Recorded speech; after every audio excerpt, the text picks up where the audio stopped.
Hello, everybody, and welcome back to Squire's Duty, the show where I go through my journey taking Imperial Knights from an allied force to a full army.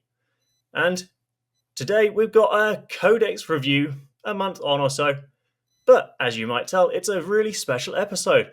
I've got a cornerstone of the hobby, an Imperial Knights aficionado, Steve Joll here. Steve, how are you doing, my man? I'm doing great. That's the first time anyone's used the word cornerstone to describe me, and I really love it. Thank you very much. I'm an Oh, I'm you an really are, elderly right? You've cornerstone got with You've mold got that kind growing of on me and Knights bit ivy. stuck down. You are probably one of the bigger content creators now for Imperial Knights on the internet. And so, if people love your dulcet tones, where can they find you? Thank you for the opportunity, Alex. We have a podcast called 40K by Night, which is, I guess, the easiest way is 40kbynight.com.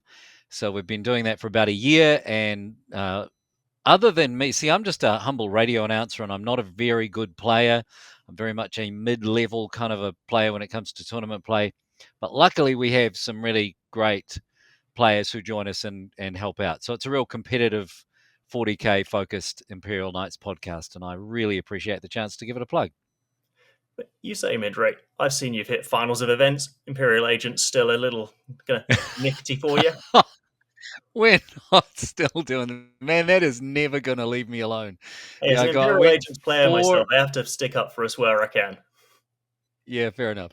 So for those who don't know the backstory, I went through the first 4 rounds unbeaten at an event, and so did the Imperial Agents player, and we made it to the finals. And playing against Imperial Agents in the finals, I felt like, this is pretty good. Those guys are terrible. They've got just the worst win rate in history.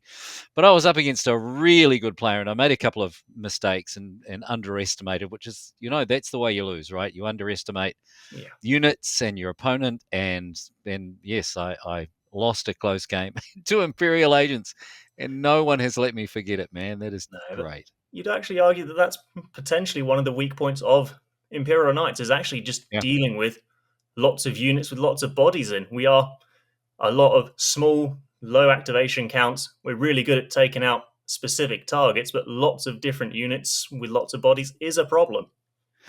Yeah, it certainly traditionally has been. With the index, that was probably one of the bigger problems. I think the Codex has addressed that really well with a couple of the detachments and the options we get now, and some of the ways of layering up abilities. So but it still feels like you have to choose, and that'll depend on the meta you're in, whether you want to load up on those abilities and be good into horde armies or goodish, or you want to have the anti-mech kind of build that is a bit more traditional for knights armies. It's harder to get something that's an all comers, I think, although really good players can probably list build around that, but it does feel like you've got to skew one way or the other, I think.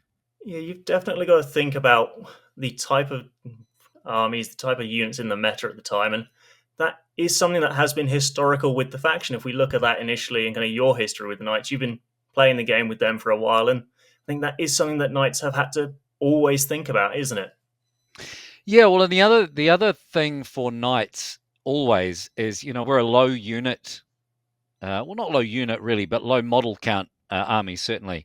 And so if you've got a horde that can trap a baby knight, for example, an armiger, lots of bodies getting around an armiger, it will take just ages for the armiger to chew through, GSC or NIDs or agents or anything that's got. So that is still always, I think, going to be an issue. But the fact that our units are generally one model is it's great if you're an old man like me and you don't want to shift 200 orc boys around a table.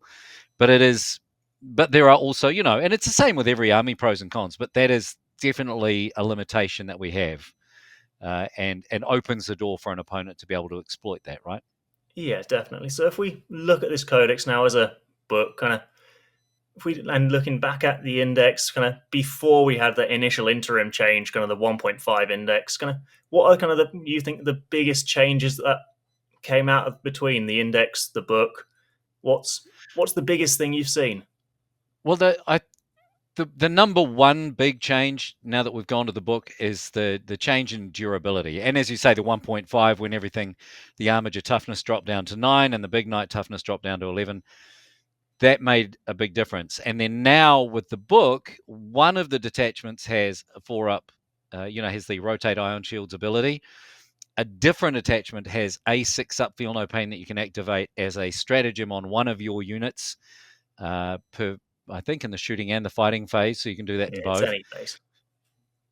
Yeah.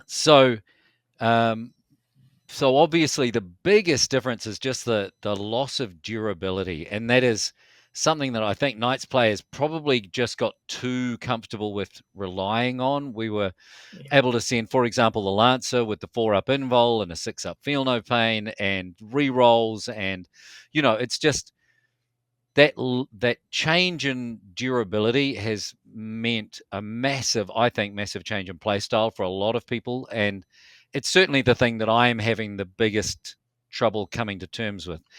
yeah. Just Certainly getting in my used games to as how well. much it takes to kill one of my Yeah, units. certainly in my games as well. It has that kind of that lack of just ability to stick. That knight that might have stayed alive on five, Yeah, 6 wounds and still at that point be an effective unit can just disappear. Like a lethal hits AP1 is a yeah. real issue for us, even though previously we could kind of get round that kind of AP2 ignores cover weaponry. So yeah, Well, you are losing knights a lot quicker, but there's also been a lack of damage increase as well, is what I've seen in this book. There hasn't been a notable we kill right. even more than we used to.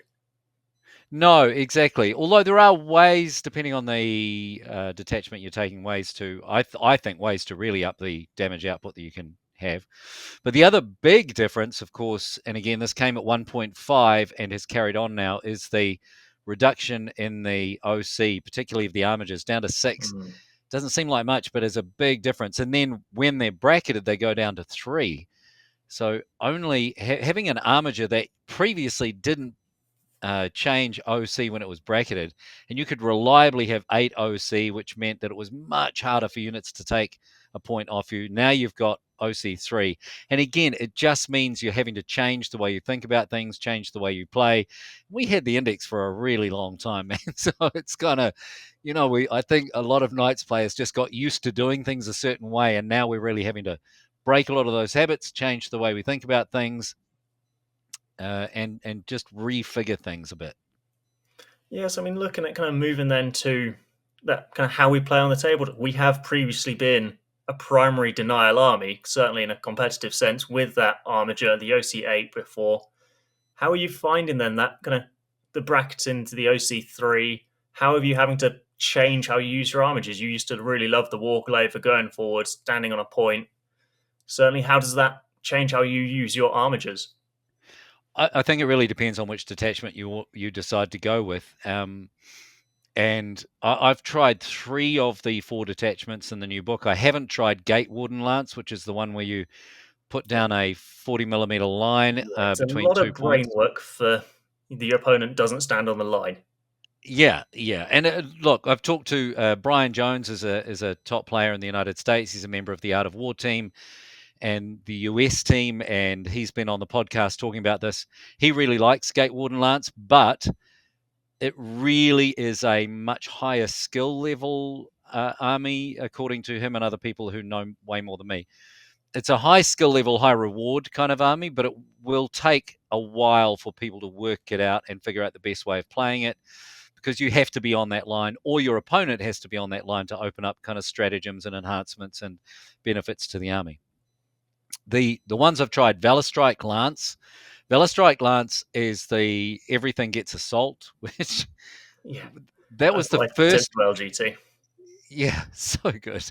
Well, it seems good, right? That's the one when I first flicked through the book. It's the first one you come to, I think, and Yeah, it's the first one I came to where I went, holy crap, this looks amazing, and it immediately makes you think, okay, Warglaives, because that was the other big difference in 1.5 through to now. Warglaives have a reduced range on their melter guns, and the super melter is that they have as a yeah, sidearm, which is strength really 12. put me Now off is them as well.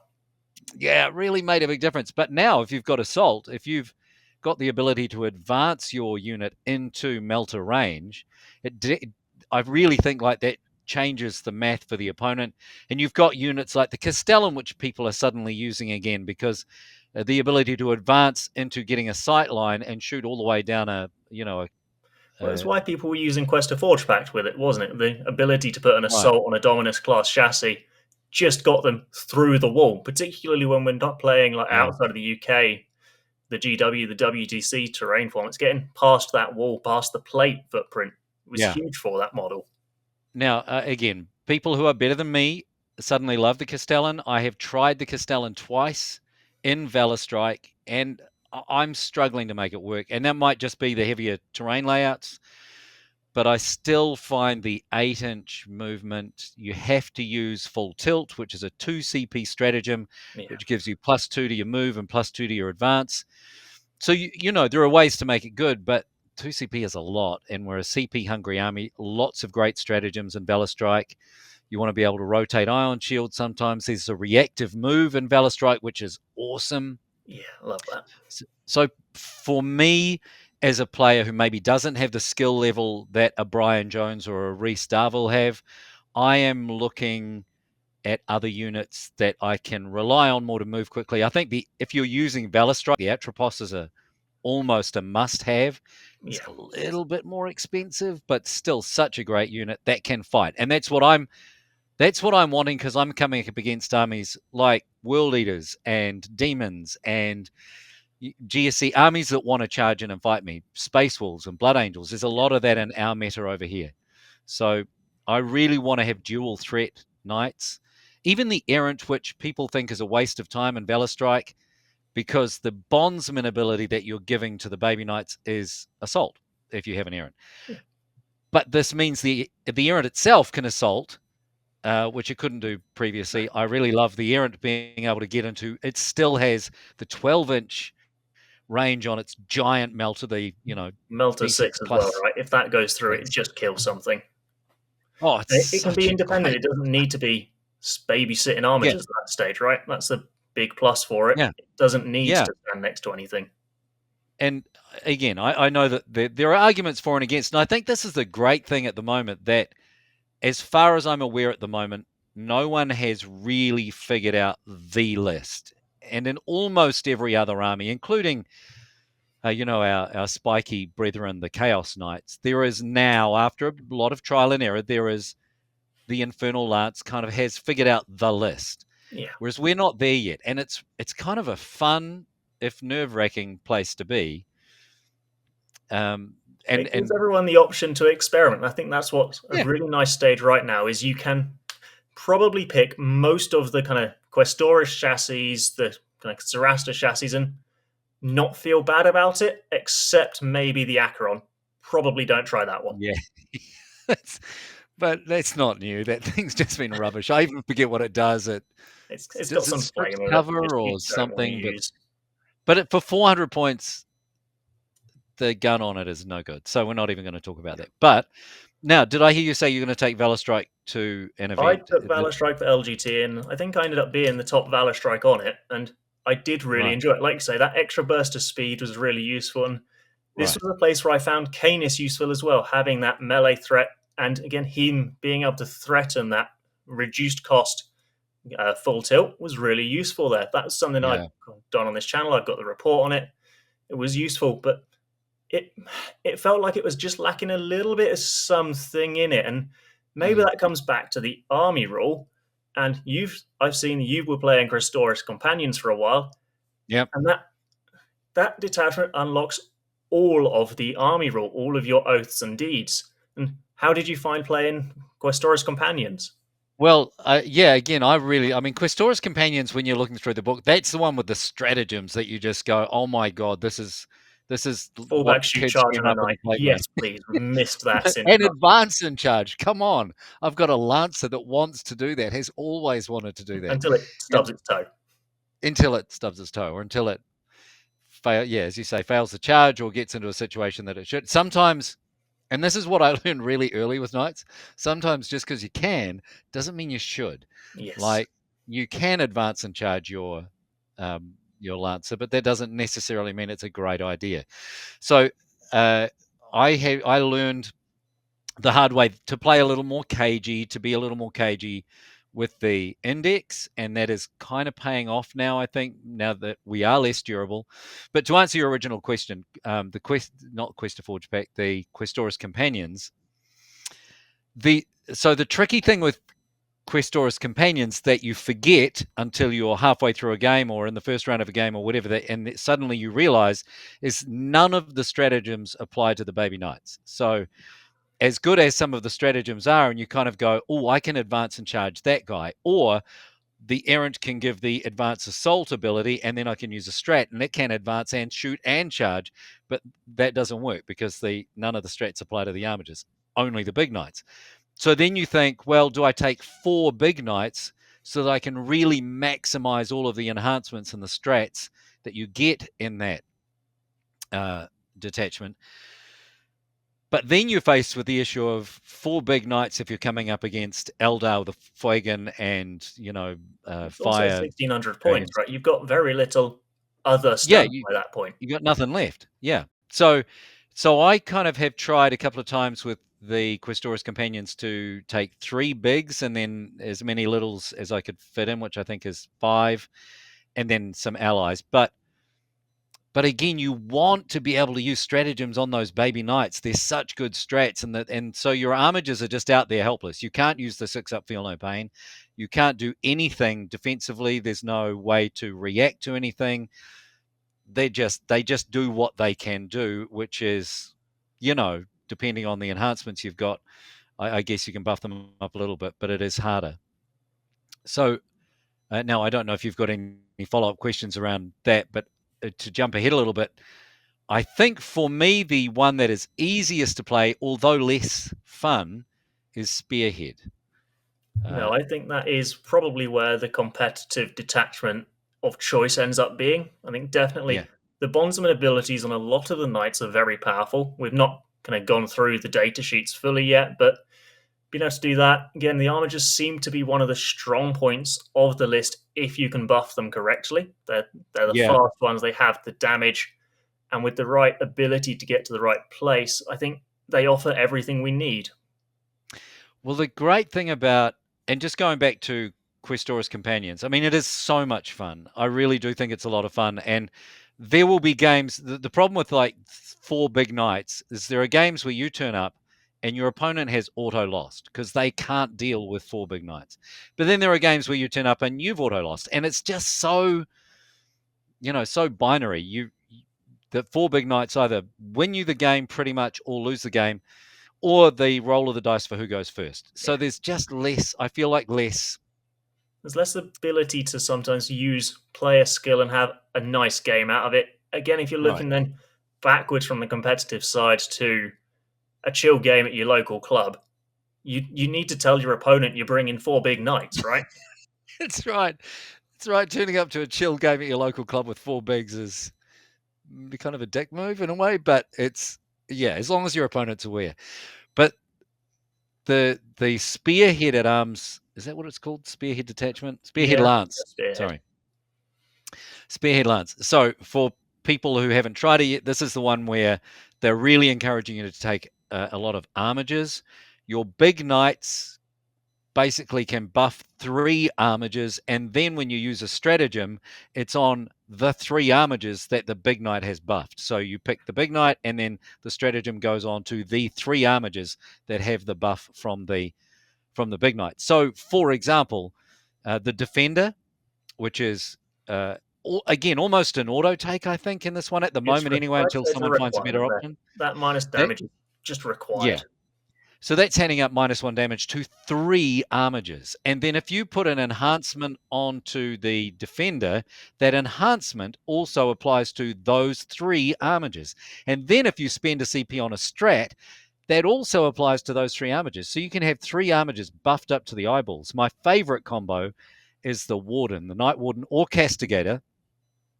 So both of those have a really similar ability, which give your baby knights. And so, for example, if you're using Helverins, you put the buff onto the Warden, the enhancement onto the Warden, and then you've got which is to now what is it? Reroll ones. Reroll ones to This hit, is yeah. called Mentor's Pride, you're re-rolling ones to hit.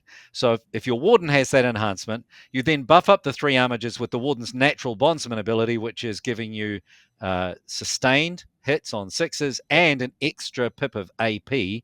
So you've got suddenly a lot more shots, and you're re-rolling all the ones. And then if you pop a stratagem that gives them any buffs as well, these things can go crazy and do a lot of damage. And that's what I was talking about earlier with damage output.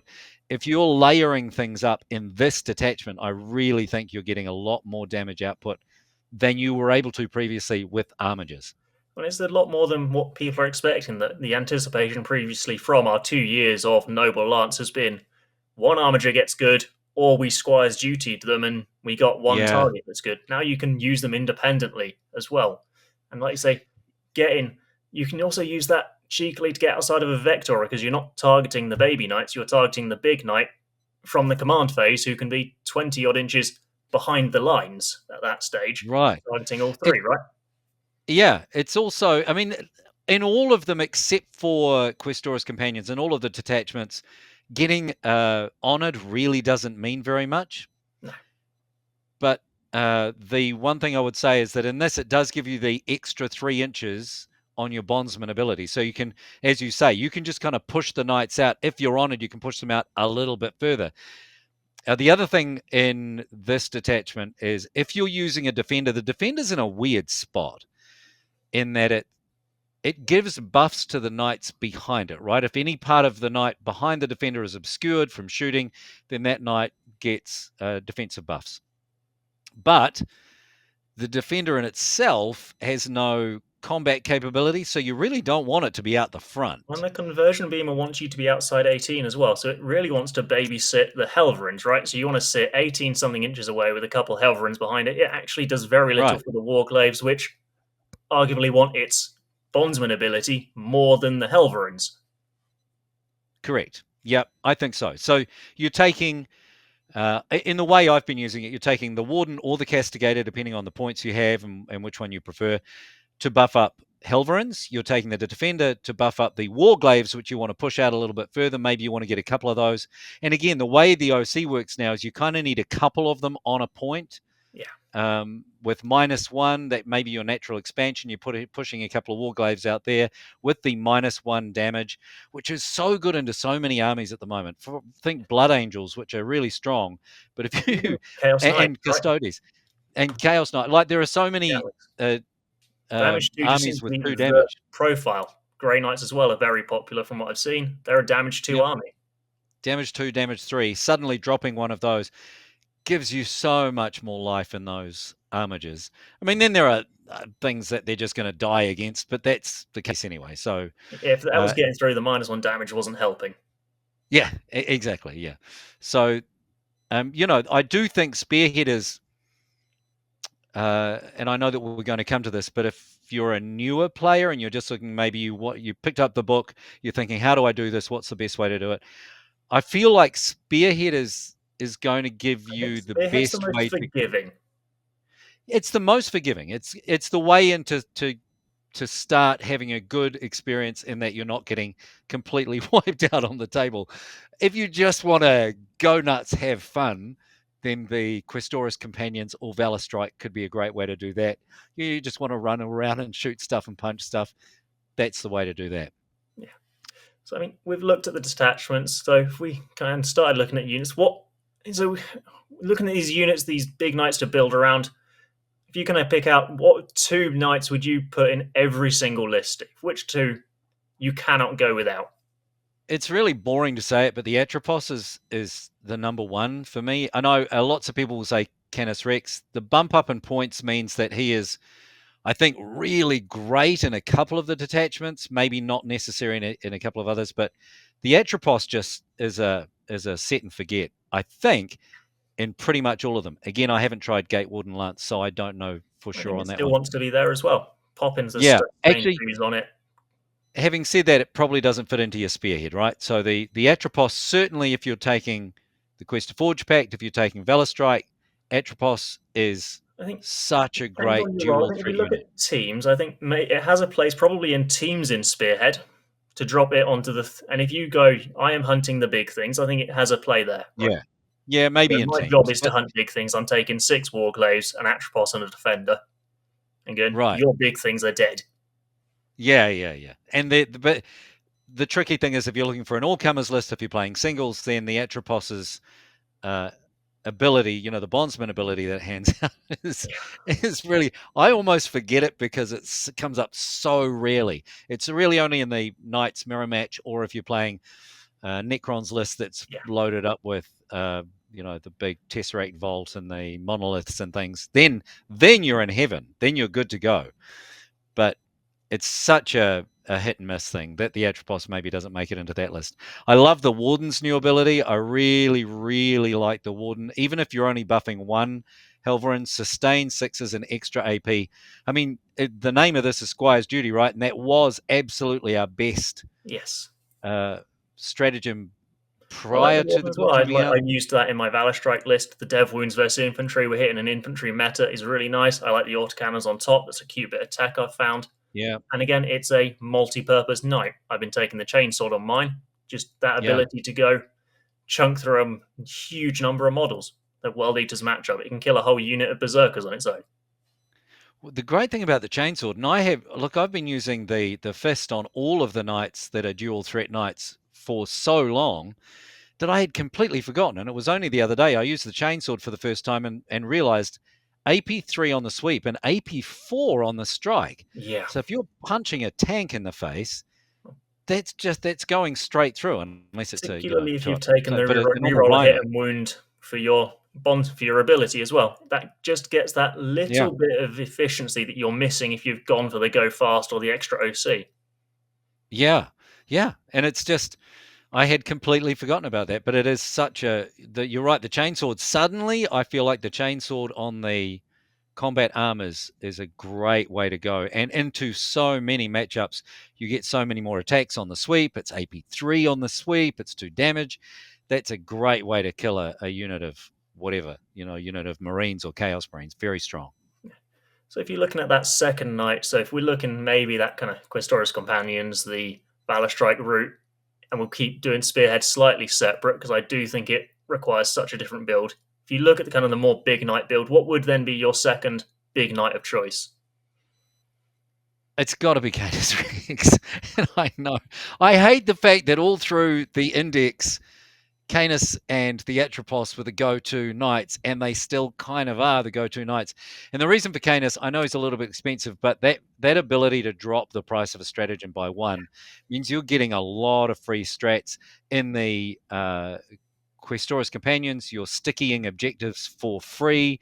In Valor Strike, you're potentially reactive moving for free, or rotating ion shields for free, whatever it might be. So there are, in all of the detachments, there are so many juicy stratagems that you want to be able to have access to, Yeah.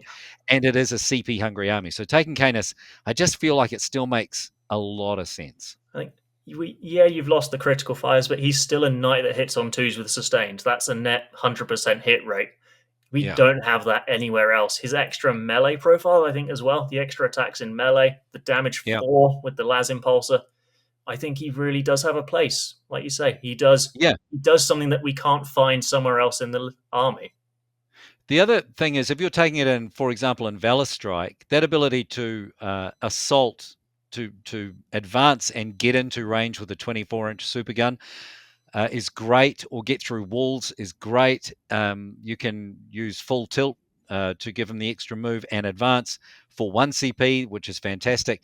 But also, if another of your knights has the enhancement to repair wounds, if you've got something in there that doesn't kill Canis Rex, or that just gets it down to, say, he's bracketed, the ability to repair wounds, man, I tried that for the first time a couple, and it's so frustrating for your opponent if they get a knight down to 2 or 3 wounds left, and you can get it back up to 4, 5, 6, and just make them Go chew from like through a those 7 wounds to a again. 10. It's Like so it's good. easy enough to get honored to get the flat 3. Yeah. Certainly by turn 3, you should be honored. I think as an Imperial Knight player.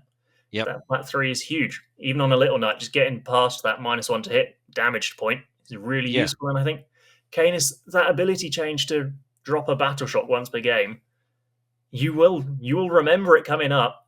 We're taking a lot of battle shock tests for being under half strength. We're taking Yeah. the 2+ to get through a wall. 12 inches off his base, if he's vaguely central, he can save a battle plan. That Lancer that wanted to advance charge because it procs in the command in the charge phase, just being able to put Canis behind it and go, look, you're okay, buddy. Yeah, well, 100%. And you know what? I played the whole game the other day and completely forgot that that was an ability. I just have been doing it the other way so long, I just forgot it was a thing. But yeah, there are, and that's the other thing. For example, the other day I used the what is it called? The preceptor.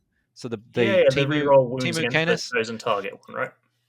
Yeah, so you pick your quarry, which I completely forgot to do, and then I forgot also that he has the bondsman ability against the same quarry. So I forgot that that was a thing. So there are just, when you're so used to doing things a certain way, as we mentioned at the beginning, we're having to rewire our brains.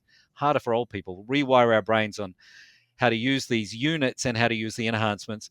And that's the other thing that you will find, for example, with the Questoris companions, because the enhancements on those knights, or is it Valor Strike? Now I'm getting The confused. enhancements in Quistoris are the ones that reset. Yeah, no, I'm sorry. I'm thinking of Valor Strike, which the enhancement is on the big knight, but then you use it on another knight. So you've Yes. got to make sure that you're within Kui of the knights you want to be able to use it on. 12 And the inches. thing there also, it's end of movement phase visible. So you do have to be very careful about not Yeah, walking behind a wall and then not getting your stealth, your ignores cover that you wanted. yeah, yeah. All of those things. So there are, and even in Spearhead, there's just a lot more, I think, to be conscious of, because it's almost like playing Tau in the old days, where everything, there are so many little bubbles of buff that you can hand out or use or whatever, that you just need to be really careful in your movement phase that you're not moving units out of the range to be more effective in your next turn. So setting up in turn 1 and turn 2 to make sure that everything's going to be okay to go in turn 3 or 4 or whatever. I feel like that's something we need to get better at as Knights players. We just need to make sure that we're really concentrating in the movement phase, which other armies have had to do for ages, and we probably have been a bit slack with. But in the movement phase, making sure we stay in the bubbles for the buffs.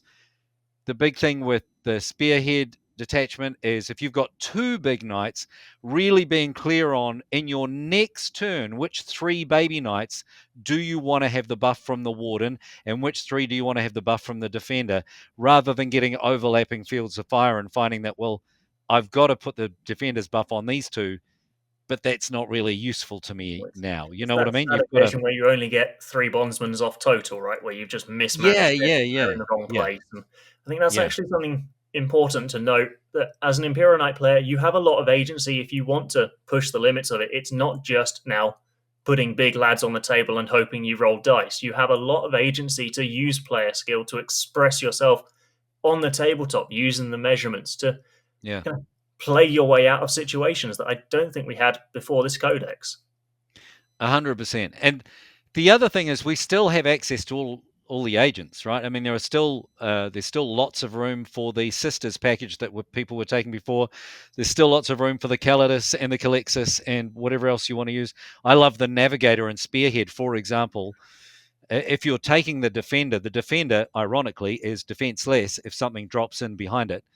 So having the Navigator there to kind of protect your backfield, to look after the defender a little bit and protect his rear end from something coming in and being sneaky and killing it in combat It gives him another is 12 inches really forward, strong. essentially, right? You can put him behind and go, Yeah. I can now use this to turn 3, turn 4, push onto the objective, find the firing lane that's not hiding behind my home field ruin. Yeah. And the defender's gun isn't terrible. Like, I mean, it's a bit casino-y, but so are most of our guns. But the AP2 is not great, but it's pretty good. I mean, by the time you've stripped cover, say, with your immolator, you're at the long range and they've got a 4-up invuln, you're not going to remember that it's AP2. Yeah. And I know lots of people love the Sisters package. I've never actually used it in a game. I don't have Sisters or Immolators. I could probably borrow them, but I just, I'm playing Knights to play Knights. And I'm not judging if you're a competitive player and you want to use the Immolator, and I know lots of people do, and it's great. the Immolator Ancestors, which give you sticky and put 10 OC onto a point. That is a great little package to have access to and use if you're going into an event. I just like having armigers instead. That's me. Yeah, are there other agent units that you've considered, like something like a Watch Captain Artemis, something like the kind of Subductor Squad? Like you've probably got access to other agents. If we have a look now at Yeah. this agents list that is significantly sized, are there other agents that might be used if you don't, like yourself, have access to the sisters, that you don't want to put 400, 500 points of agents in the list? Yeah, yeah. Now it's still expensive, but the Imperial Navy breaches with the Rogue Trader Entourage combo Hoping is you'd say that one. it's really great. It's 195 points, so you really have to be committed to it. But there are so many things that it does. It's got the cute trick of being able to infiltrate and then pick up and redistribute itself. And if you're using it in Spearhead, it can also pick up other battle line Yeah, units. So definitely. it can pick up itself plus 2 armigers. Outside of Spearhead, none of your armigers have battle line anymore, so that cute little trick is not as effective as it That's used to probably be. something So we could have noted is that, yes, you are limited on the armigers now. yes, yeah. So you can only take 3 of each one, and if you want to take 3 more X's, good luck to you and all the best. But probably most people are sticking to 3 Warglaves and 3 Helverins.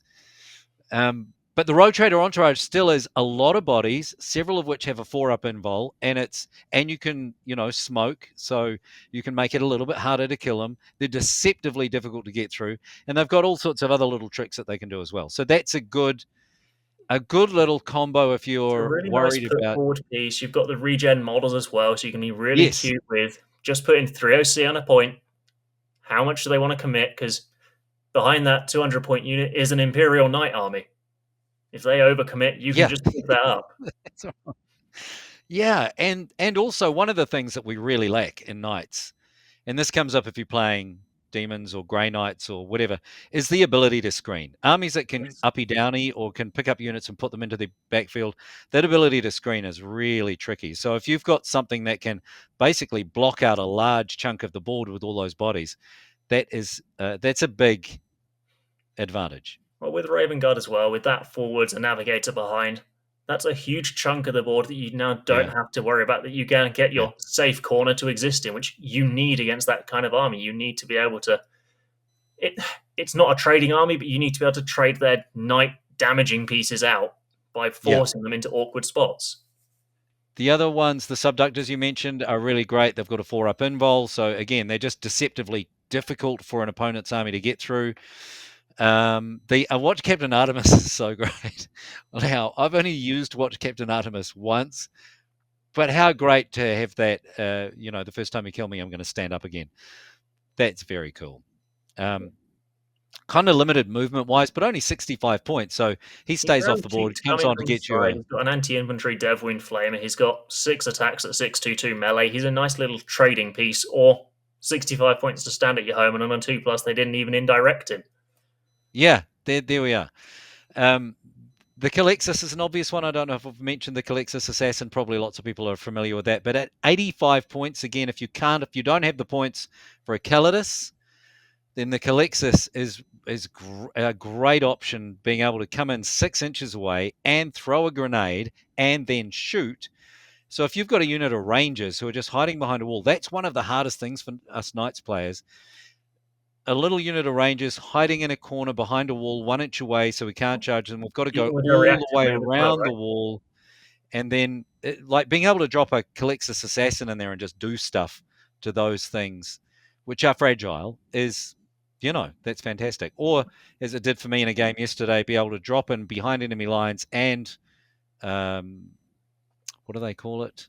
When you do Uh, the action either in the middle or at the opponent's. it used to be deploy teleport home, as I think it's called something It's else that, now. yeah, that one. So it got me 9. He got me 9 points just But by I dropping quite in like it behind. in that Demons matchup as well. Anti-Psyker 2+. That Yeah, turtle 13, although I don't give a toss. as I discovered yesterday, if you're actually the attacks aren't psychic, so it's okay because the demons in a lot of cases have the 3-up invul against psychic attacks, but the Calexis weirdly great against psychers, but it's not a psychic attack, so Yeah, you're good. it's a cute little thing. It's a But cute little thing, yeah, and that's a lot of the agents. you'd look at what they can do and go, it's a cute little thing. I really love the Eversaw Assassin, but 120 points is It's just too too much. expensive for what it gives Yeah, you, and it used to be fun when you had to kill the warlord to just go stab him. But I think we have enough AP2 damage too, and yeah.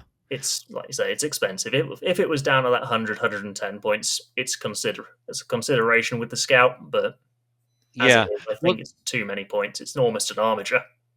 yeah, exactly. It's almost an armature. So that's the tricky bit. But if it was just slightly cheaper, it does come up as a cute idea or a cute potential trick if you want to get honored. If you are, for example, the Questor's companions and you're looking to be honored as quickly as possible, once they've put their units out, you pick a character and send that sucker forward to snipe out that character, and you're honored in turn Or it one, just kills a right? trading forward piece unit as well. That's the unit they're trying to hide behind a wall. A unit of scouts. That's one of your kills. Yeah, yeah, but yes, but 120 points is too much for that. So it just it does come down to what you're into. There's another unit that's only 70 points that you can use. It just depends how many points you've got left. But there are a number of good options, and then there are a number of options that you just go, no, that's not going Yeah. to work. I mean, if we come back around, I was looking to get a new player vibe check. Basically, is what I've kind of called Yeah, it here. Is if you're now a brand new player, you've picked up your new book. What does this book offer you to, like, as a brand new player, to the hobby, to the game? Like, what are the? Is it a book that gives you like an introduction to the lore? Is that a good side? Is there a yeah. good painting guide to it as well? Not just these data sheets. Like if you're brand new, Yeah, I do. And one of the things I love about Knights is the Knights lore. The stories are really cool. And one thing that GW does really well is if you're going to pay all that money for a book, it's a beautiful book. I mean, the pictures and the stories and there's a breakdown of the different houses and the way the houses work and all of that sort of stuff. So I do really love that side of Knights. They're great fun to play. They're great fun to paint. yeah. They're I saw just they had they're a such a painting guide on this with their associated Citadel colours. I think that's important for you yeah, if you're new to that yeah. hobby. If you're picking it up, and it's an imposing kit. If you've bought yourself a Questoris Knight as some of your early kits, that's really difficult to want to just get out and ready. Yeah, and it is the great thing about painting Knights is well, and one of the questions that comes up a lot on Facebook groups, and it's not just for Knights but for everything, is if I just want to paint it my own colors, is that okay? New players often feel like they have to adhere to, it's got to be House Hawkshroud or House Raven or whatever it might be, or if it's a Mechanicus Knight, then it's got to be Mechanicus colors. You can do whatever you want. You can paint it whatever colors you want, and Knights give you a really big canvas on which to work. So you can go crazy on that thing and do whatever you want and come up with your own lore and stories and household name and that's what a lot of players do. My knights are all painted in Hawkshroud colors but have their own household name and backstory, and I just love that you can do that in all of 40k. But knights, for some reason, I feel like make it easier or make it more accessible I to think be it is able to do that that. blank space. It's that, like, if you break it down and you do sub-assembly it, the chassis is a relatively simple silver wash dry Yeah, brush process, and then you're painting colors onto flat panels. It's not as yeah. daunting as it might seem if you just get that someone to go, look, here's how we kind of hobby it in this hobby space. It's a great idea to try. And the other thing is, I mean, you can get it to tabletop ready and it looks great because it's a knight and it's got cool colors on it, whatever, and the trim is all done. But then also there are so many cables and blades and bits and pieces underneath that if you want to, then you can really start honing in on those areas. I mean, you can spend so much longer Yeah. painting that knight and really getting it up to, a great standard. And alongside that, there's often STLs if you want to do try something slightly Yeah, different. At the time, I've seen a lot of, like, when the Space Wolves are popular, getting a Space Wolf head on your knight as a replacement. There's often a yeah. third party kit to make it a bit different as well. And Yeah, so, and the other thing I would say is if you haven't got one, if you're a Knights player who's been a bit nervous about getting the Castigator or the Lancer or that model of Knight, they are amazing to build. You can all the different poses that you see for Lancers. Having a Knight that you can easily pose rather than one that you've got to take your hobby knife to yeah, is really cool. I mean, the other side then is it. I've not having had access to it, like, but you've got the magnetization options. Each knight Yeah, has 4 or 5 different arms and turret options. Like, there is that option to do it. Have you done that on yours, or I'm an idiot, so no. I mean, I have a little bit, but not to the extent. A lot of people just have 2 or 3 big knight chassis, and then all the arms magnetized, so you can take whatever you want. I decided early on with knights because a big part of the hobby is collecting, right? So, I know people with Tau armies or Space Wolves armies that collect every possible unit and multiple of those units. And so, what I wanted to do was collect all of them. I want to be able to have my knights collection and be able to. So I have magnetized a couple only so that I can, if I want to take 2 of the same, I can do that in a few yeah, cases. I mean, I just have 2 lances anyway, so I can take 2 lances and then also, whatever else I want. But yeah, I wanted to collect. And weirdly, and this might have been the universe telling me something, but when I first started picking up knights, I had a guy who was doing some work on the house I live in who said, "Oh, I have knights that I don't want anymore. I've got this one that you can just have." And then a friend of mine bought me one for a birthday present, and then another guy gave me one for like $50, and in New Zealand, yeah, Warhammer is expensive, so that oh yeah. was nothing. So I just suddenly ended up with 3 or 4 knights for almost nothing, and I thought this is the universe's way of saying this is the army I need to collect. And I think that's something So to point out yeah, again for an early collector is actually knights aren't that difficult to build up yeah, very quickly into an army. yeah, Like, yeah, it's relatively easy to go from nothing to 500 points to 1,000 points to playing a yeah. typical 2,000 point game. That's something that you found, I guess. Absolutely. And so I'm a shill for Games Workshop. The people who work in our local Games Workshop stores were so helpful to me when I first got into the hobby. And I'm all about supporting the stores. Whatever your local gaming store is, I really feel like supporting them is important. But at the same time, if you're getting into playing, I don't think there's anything wrong with jumping onto eBay or whatever your local version of eBay is. In New Zealand, we have TradeBee or Facebook Marketplace, and finding secondhand bits and pieces. There are a lot of knights out there, kind of half painted or half done, you can pick up for really cheap just to get things underway, get things rolling. It's an easy access army and an easy rules army. If you're just learning, one of Basic the rules, big definitely. benefits of knights is like GSC and AdMech are beautiful armies to look at. Great armies, I'm sure, to play, but man, they're complicated to learn. And you're already, if you're trying to learn 40K, the game itself is complex. If you just want an army that you can pick up, learn really easily, because you know what? All of the armages are the same toughness and they move the same distance. All of the big knights are the same toughness and they move For the mostly the most same part. distance, near enough. There's only a few stat lines that you really need to learn compared to Tyranids. Every single Tyranid unit seems to move a different distance or have a different ability or have a different If you go stat back line. look at a Space Marine Tactical Squad, it's got 7 different weapons in it. Yeah, exactly. So it is very much an easy access army. If you're new to the game and just want to be able to pick up and play something, Knights are a great option. And there are so many great lore podcasts and platforms that you can learn about them from. The lore of these things is so cool and so Yeah, I've interesting, and I heard you love the talk a way it's lot been about done. the books as well. If you, or both audio or physical medium, the books for Yeah, that cover the Knights are really good books. there's now it's just the name of it's gone out of my head, but there's a great one which essentially is about assassins. There are a couple of assassins that go to a night world. But man, it's so many knights and so many knight stories, and it really gives you a great idea of the way knight houses are constructed.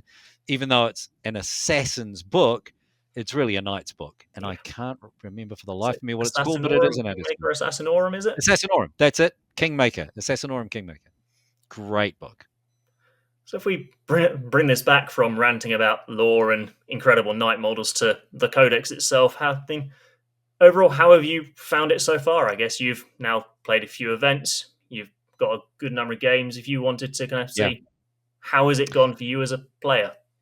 Well, as far as the book goes, I haven't played an event with the book yet, but I've had, I think, 7 games, which is, there'll be plenty of people with a lot more, but maybe a lot of people with not as many. Um, And look, there are things from the index you're going to miss. The army-wide 6-up feel no pain is the biggest thing that you are going to miss. But it was also a bit busted. I do think that with the win rates we're seeing, maybe G-Dub might see fit to drop some units by a few points to help us out a little bit, or Yep. maybe change a couple of things. But in general, I really think the army's in a fun place. The fun you can have with Velostrike and Questoris companions is amazing.